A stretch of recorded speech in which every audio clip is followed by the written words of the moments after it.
Una de las preocupaciones que marcaron todo este año y que se proyectarán hacia el próximo ha sido dos cosas que para algunos pueden ir relacionadas. Una ha sido los cada vez mayores síntomas de desaceleración de la economía mexicana y, por el otro lado, los escándalos de corrupción que, sobre todo en los estados 2016, han conmocionado y dejado en buena medida las arcas estatales de lugares como Veracruz o Chihuahua en estados de prácticamente bancarrota. A esto se ha sumado, por supuesto, la elección del presidente de Estados Unidos, Donald Trump, en noviembre pasado, y ha venido, digamos, a agravar las perspectivas o agudizar los malos síntomas y los primeros problemas, el de la desaceleración y el de la corrupción, reflejándose claramente en el peso mexicano.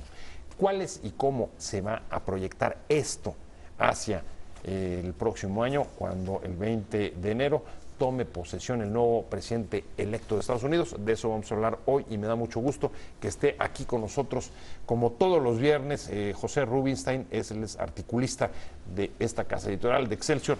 Pepe, un gusto tenerte. El gusto es mío. Buenas tardes. Vamos a ver cómo está el peso del peso, tal como titulas tu artículo de hoy. El peso del peso, de 1821 a 1875, el valor del peso era superior al valor del dólar. Para 1900 ya eran 2 pesos por un dólar. De 1955 a 1976 estuvo fijo a 12.50.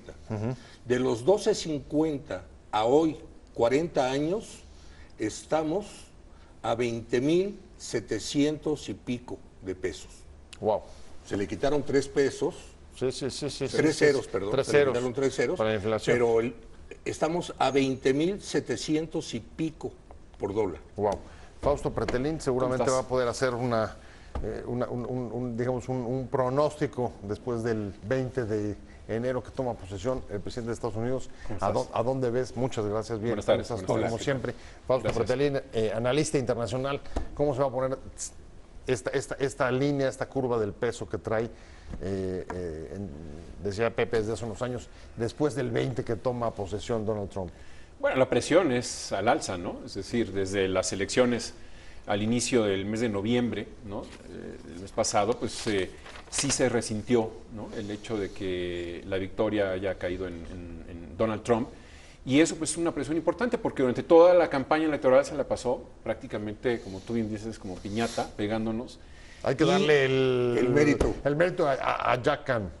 Él es el verdadero autor de la frase. Y la clave es el Tratado de Libre Comercio, ¿no? O sea, si hace 20, 25 años el problema era que había solamente un producto que exportaba a México, ¿no? Que era el petróleo, hoy en día el gran problema se traduce que solamente hay un país prácticamente en el cual recibe las exportaciones mexicanas en su 80% aproximadamente, como lo es Estados Unidos.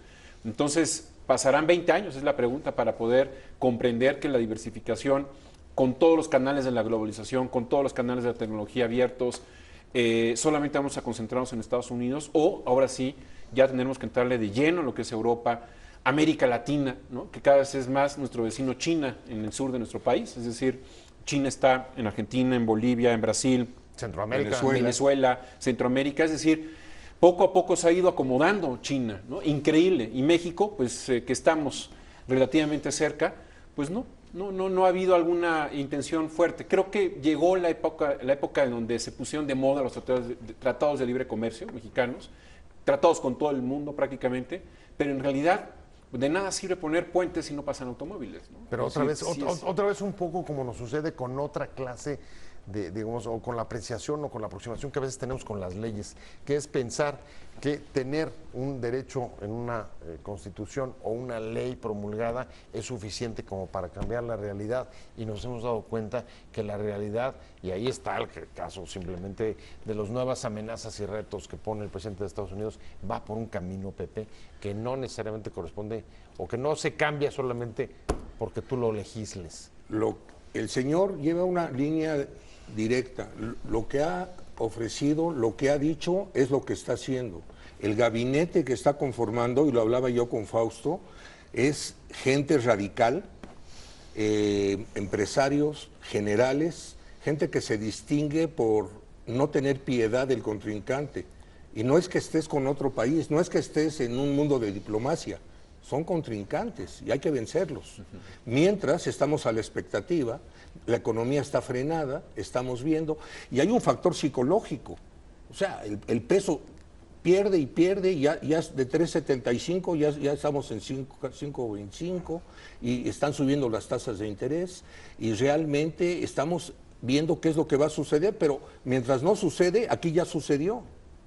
Y en esa misma tendencia de lo que hemos venido viendo a lo largo de este año y parte incluso del anterior, nuevamente en la encuesta del Banco de México hay una revisión de los pronósticos de crecimiento para el próximo año. Estamos ya en unos 70, después de que habíamos arrancado por encima hay quien dice de 1.3.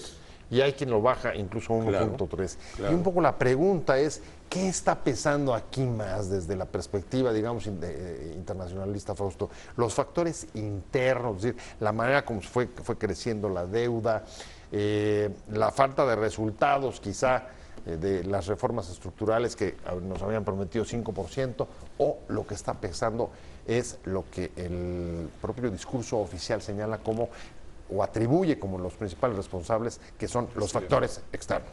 Es una combinación de ambos, ¿no? Yo creo que la poca productividad de México durante muchos años, ¿no? O desde hace muchos años atrás, ha minado la posibilidad de detonar un crecimiento importante, ¿no? Y para llegar a la productividad es necesario vincularlo con el tema de la educación, el tema de la corrupción, el tema del sector público, el tema del sector privado también, ¿no? Es decir, las innovaciones, la tecnología, qué tanto se ha asimilado en los últimos años. Creo que ese es el gran hoyo en el que nos metimos y no hemos podido salir, ¿no? Y ese es el gran problema, porque simplemente señalar, ¿no?, a Donald Trump como el culpable de lo que está sucediendo, con el culpable de lo que es la devaluación del peso en las últimas semanas, no necesariamente aplica, ¿no? Yo creo que sí es repito, como dije hace unos momentos, la falta de diversificación del comercio. Yo creo que ese es un fundamento también importante, y sobre todo las raíces, las bases de la producción, ¿no? Es un país con problemas sociales muy fuertes, con problemas educativos, la brecha de ingreso es grosera, ¿no? Es decir, hay 40, 50 millones, sí, la concentración de la riqueza en pocas manos.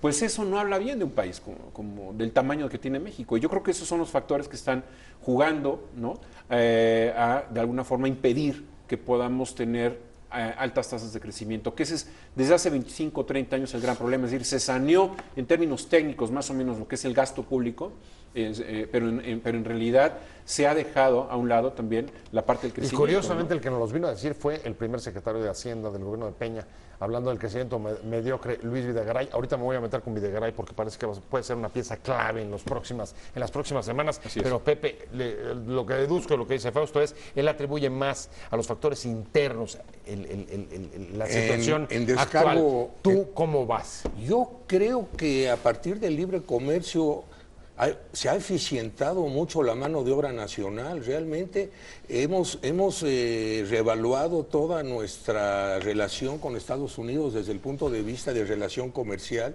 Lo hemos hecho bien. Lo que sucede es que nos fuimos con lo fácil. Lo natural es ser socios de Estados Unidos, un país rico, vecino, pegado. Realmente hicimos lo que hubiera hecho probablemente algún otro país. Pero ahora estás viendo más bien la carga de los factores externos, igual que el gobierno.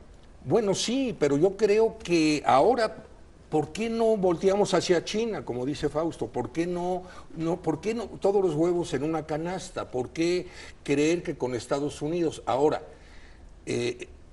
insisto, llega Trump, tenemos que esperar. Después del 20 de enero, bueno, ¿qué va a suceder? Bueno, yo no sé si hasta el 20 de enero. Adelante, estamos hablando de dos factores que han sido agenda central del 2016, los indicios cada vez más claros de desaceleración de la economía mexicana y el problema de la corrupción. ¿Cómo se afecta, cómo se proyecta esto hacia 2017? Pepe Rubinstein, tenemos dos puertos de llegada próximos. Uno va a ser, en efecto, en la toma de posesión de Trump, y otro va a ser la renuncia o la partida a mitades de año del secretario, del presidente del Banco de México. ¿tú qué esperas del gobierno? O sea, esto lo estamos viendo nosotros, pero lo está viendo también el gobierno de Peña. ¿Qué esperas que haga? Bueno, frente a estos justamente dos hoy, signos? hoy hablo de Carstens. Yo creo que Carstens tiene una obligación moral. Yo creo que irse a dirigir el Banco de Pagos Internacional, cuando apenas fue reelecto por 5 años en el Banco de México, cuando él mismo dice que se avecina una tempestad, cuando él nos dice agua, saquen el paraguas porque va a estar fuerte. A propósito, fíjense que me voy. El 1 de julio yo ya estoy fuera porque conseguí otra chamba. Psicológicamente, él representa la imagen del que se le puede enfrentar al gobierno en alguna decisión populista, alguien que tiene los cimientos ortodoxos para poder cuidar la moneda. El señor no puede decir nada más, ¿saben qué? Ahí se ven, no es por ahí. Y creo que es un momento álgido.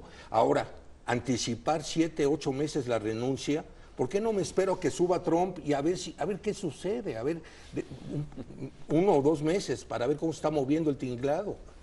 Pues se va, en efecto, ya lo anunció y nos deja, y le deja al gobierno mexicano el huracán de 5 puntos, ¿te acuerdas? Sí.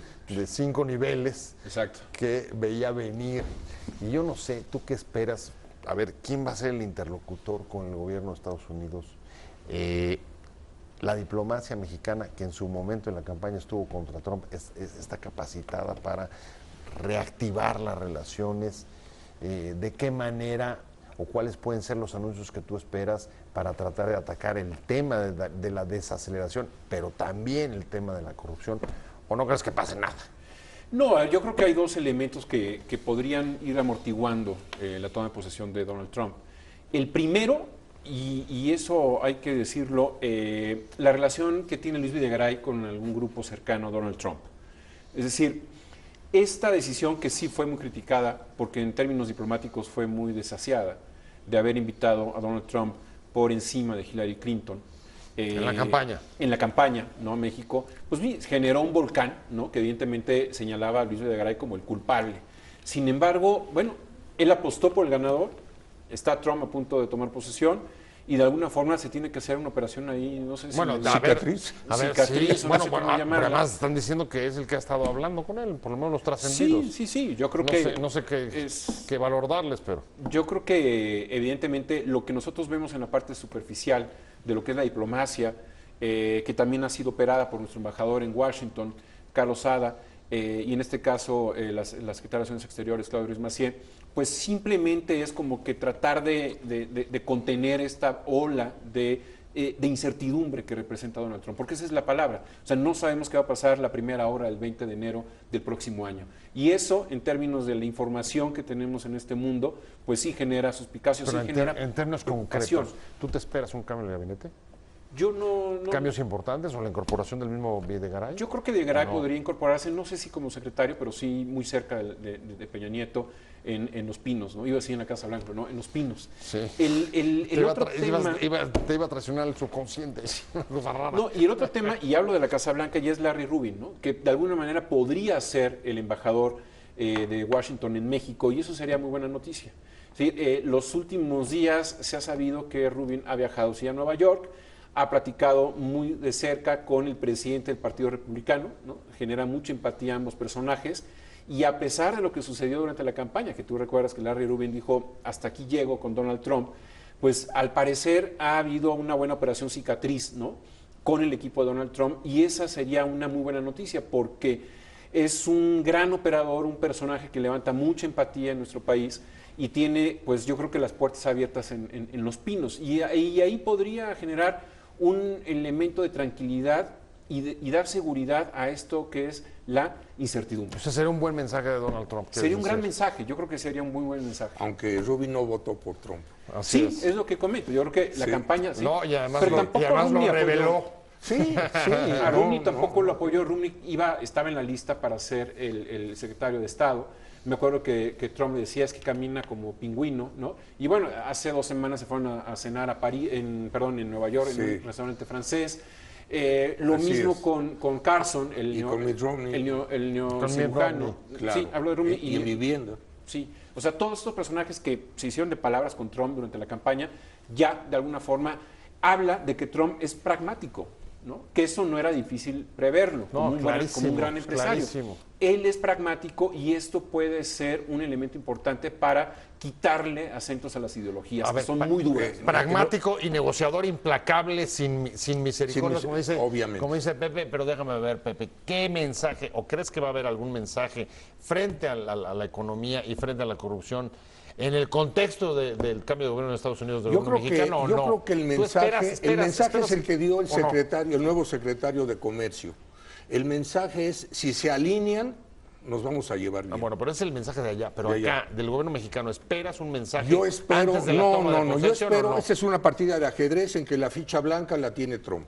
Él va a mover su primer peón, nosotros moveremos en consecuencia. No nos vamos a adelantar, pero sí podemos hacer alguna finta. Es lo que ha hecho hasta ahora el gobierno Es mexicano. lo que ha hecho hasta ahora, pero en cuanto a Videgaray, Videgaray fue, durante 4 años, fue el hombre del presidente. El cercano, el confidente, el hombre que daba la cara. Pero si queremos buscar un responsable o la paternidad del problema que tenemos de la enorme deuda externa, pues es Videgaray. Eso no es Trump, evidentemente, el que se sentó de la deuda.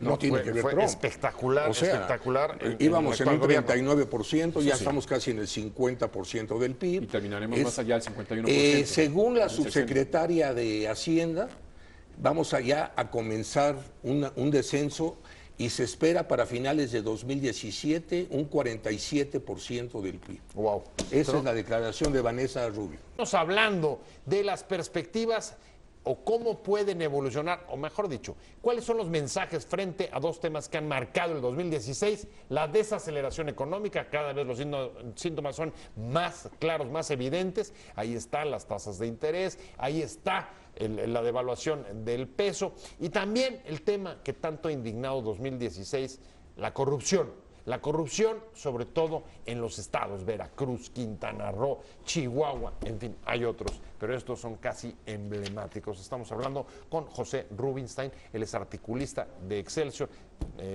y está con nosotros todos los viernes de manera permanente. Fausto Pretelín, internacionalista. Fausto, ¿cuál es el mensaje que tiene que mandar el gobierno frente a esta situación, digamos, y con el trasfondo de levantar un poco el ánimo del país está muy Decaído. de capa caída?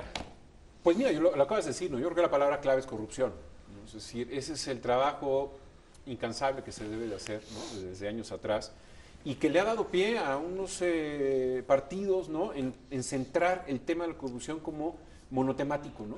Y creo que es como López Obrador. Creo que ese es un elemento que descuidan los otros partidos. Pero fue López Obrador, pero lo agarró también el PAN y mira cómo le fue en las pasadas estatales. Sí. Levantó 7-8. Así es. Y el tema central de Anaya fue también corrupción. Ese es el tema, pero... Bueno, hasta el PRI. Hoy hasta el PRI, Enrique Ochoa quiere tomar esa bandera. No sé si... Y el único detenido es un gobernador del PAN. Exacto. No sé si le dé para eso. Pues... Si me permites, vienes. Quiero hacer alguna analogía con la teoría de las ventanas rotas aplicada por Giuliani en Nueva York. La primera ventana rota la voy a cambiar y no voy a permitir que se rompan más porque si se sabe que se pueden romper ventanas, ya no va a haber ventanas, ya no va a haber muros, ya no va a haber edificio. Si hace algunos años que un par de gobernadores, Verbigracia, Eugenio Hernández o Yarrington, fueron señalados por corruptos. Se habló de la corrupción. Si se hubiera de alguna manera cambiado las ventanas en aquel entonces, ¿ustedes creen que hubiera habido en Veracruz lo que hubo, en Chihuahua, con Borges en Quintana Roo, ahora parece que hasta en Oaxaca con Cue? O sea, no hay uno que se vaya que pueda ir a solearse tranquilo a la playa. Todos, a todos los buscan. Y también es importante... Es cierto, y eso incluso ha sido parte del, digamos, de la exculpación que el PRI ha utilizado, por ejemplo, es decir, no tomamos las medidas a tiempo. Bueno, claro. Ha habido cierto reconocimiento al menos pero se salen por la tangente. No agarran al toro por los cuernos. O sea, a ver, le dan la vuelta. Bueno, yo creo que si hay, desde Desde hace 3, 4 años, el auditor portal de la ASF dijo, aguas en Veracruz, lo que está sucediendo es inédito. Aquí están los datos, los entregó a la PGR y realmente no se avanzó al respecto. Es que ahí la diferencia, no sé cómo veas tú, una cosa es decir, reconocemos que no actuamos a tiempo y pero seguiremos igual. Exacto. ¿Obvio?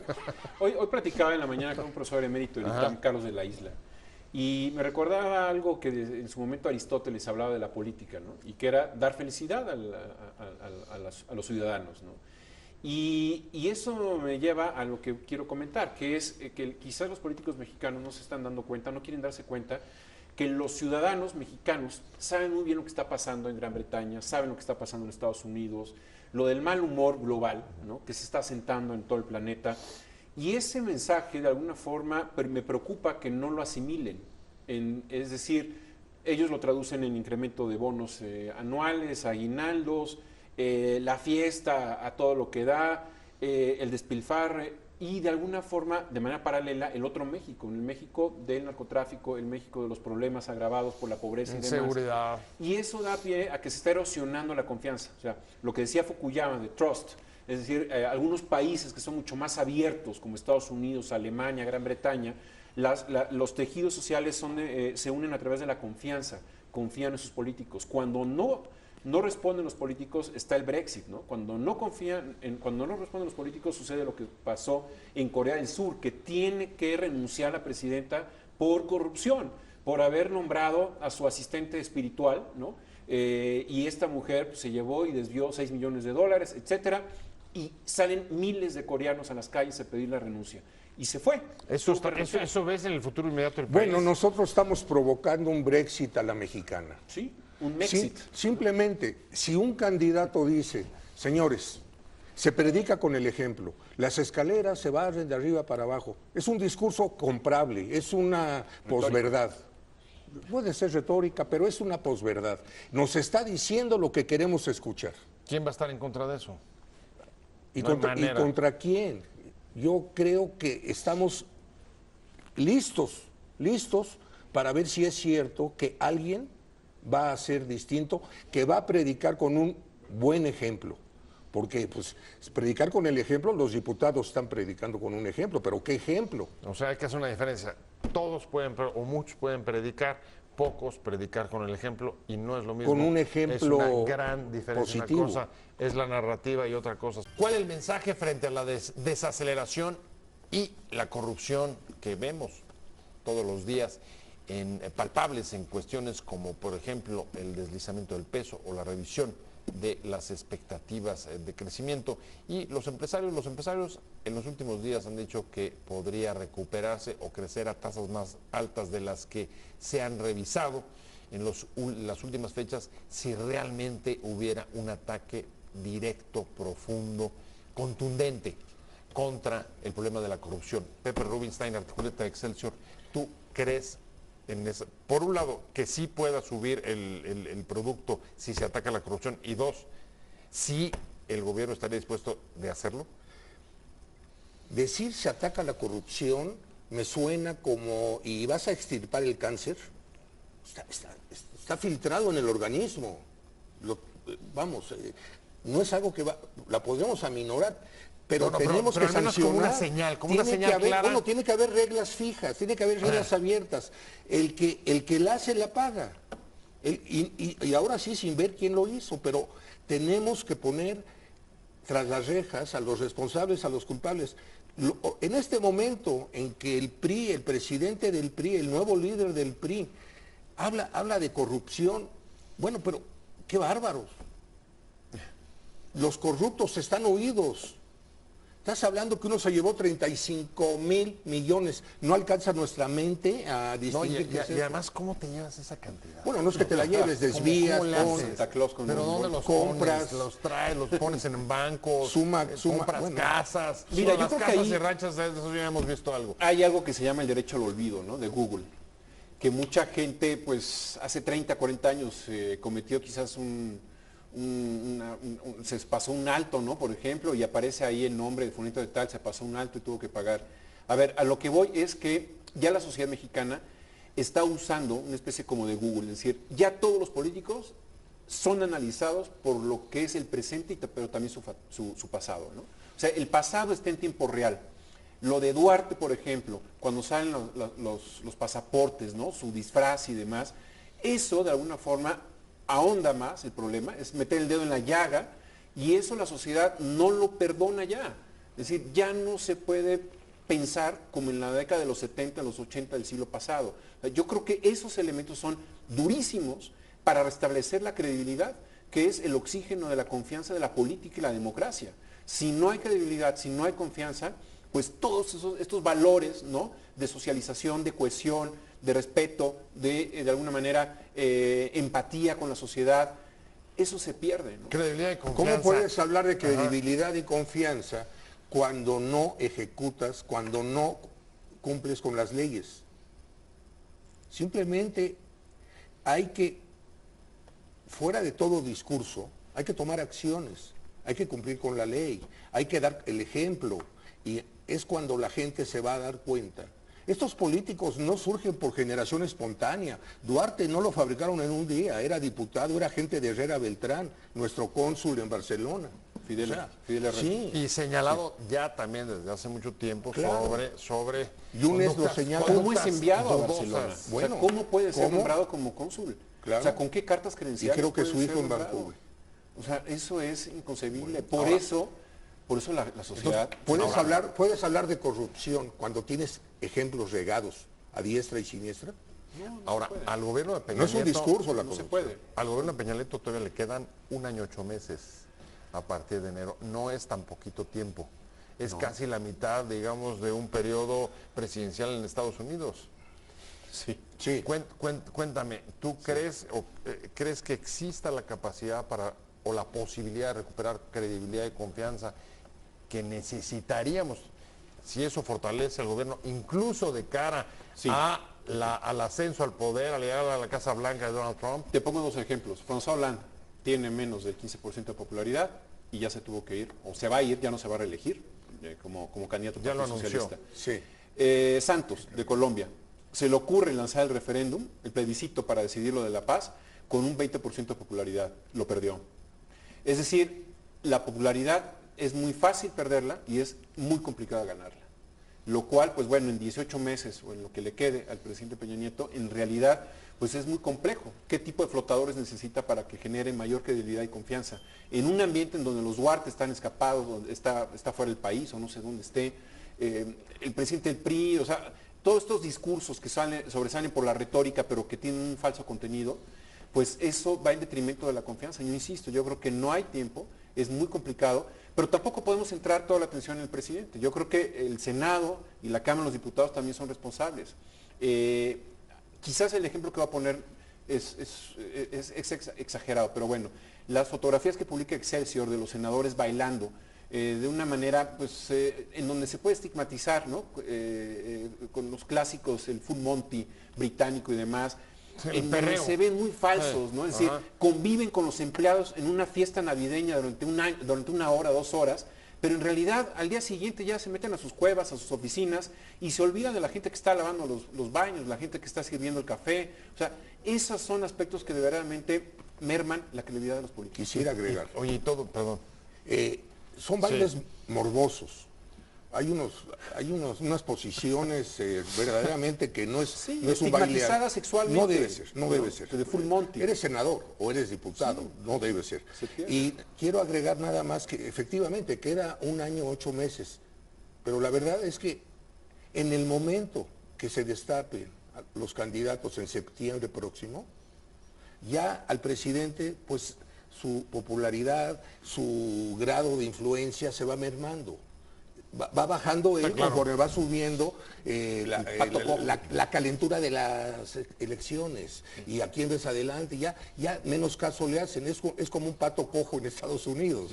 Entonces, no le queda 1 año 8 meses. Nominalmente le puede quedar, pero tradicionalmente es el 4.º año de gobierno en donde los presidentes de la República en México tienen las riendas. Eso es cierto por la tradición, pero vamos a ver quizá un par de años que son los que vienen con muchas innovaciones, comenzando por por el vecino y por la manera como Claro, este a ver país cómo se viene. vaya a desarrollar los próximos 2 años. Creo que va a ser o va a tener muchos aspectos bastante inéditos. No sé si coincidan. Sí, viene un cambio de paradigma, un cambio de era. Sí. O sea, yo creo que en Estados Unidos le inaugura Kissinger y la termina ya en este momento Obama. Lean también Se el acabó artículo hoy de Fausto Pretelín, que esa es la tesis que trae, el paradigma que inició Kissinger en la diplomacia. Terminó, y por supuesto, el artículo Sobreviviente de Pepe Rubinstein, Kissinger. el peso del peso. El peso peso del peso. ¿Cuántos gramos? Ya me tengo que ir. Nada Pepe. más rápido, pero Vienes rápido. hay quien dice que no hay dólar caro. ¿Tienes razón? Sí, claro. Totalmente de acuerdo. Muchas gracias, Fausto Pepe. Pretelín, Gracias. analista internacional. Muchas gracias, gusto, Pepe qué gusto, Rubinstein. Fausto. Gracias a los dos, Igualmente. pero sobre todo a usted. Te invitamos a seguir cuestionando la información con los siguientes videos.